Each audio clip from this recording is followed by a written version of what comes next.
I had had a death premonition a couple of months before, whatever that meant.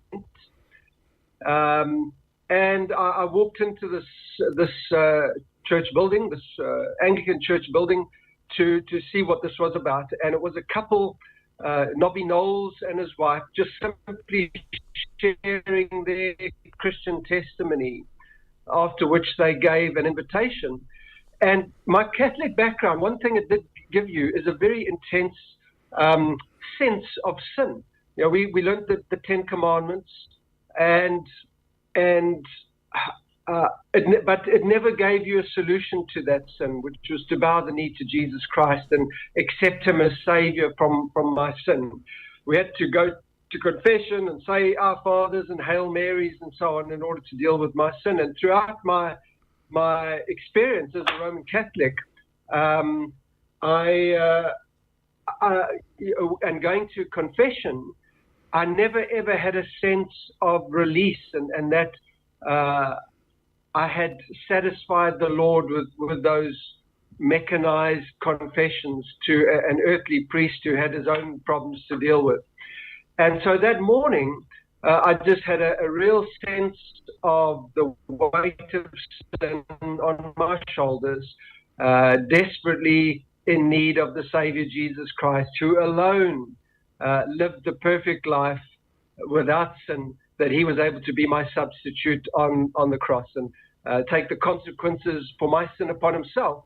And God showed his satisfaction with that sacrifice in raising him on the third day from the grave. So a real burden, a sense of sin that morning, and just a yearning for a release from that sin through the Savior Jesus Christ. Amazing grace that saved a wretch like me. What a story. You know, everyone's salvation story, your story, is a special story because it's the most intimate thing that can ever happen between a God and us as humans. And here you testify how God took you out of culture, out of background, out of religion into a relationship with him. Not long after that, God provided a Christian elder who became your mentor for many years. Mentored you and your wife, you Anita. Just touch on that briefly. Tell us a little bit about that.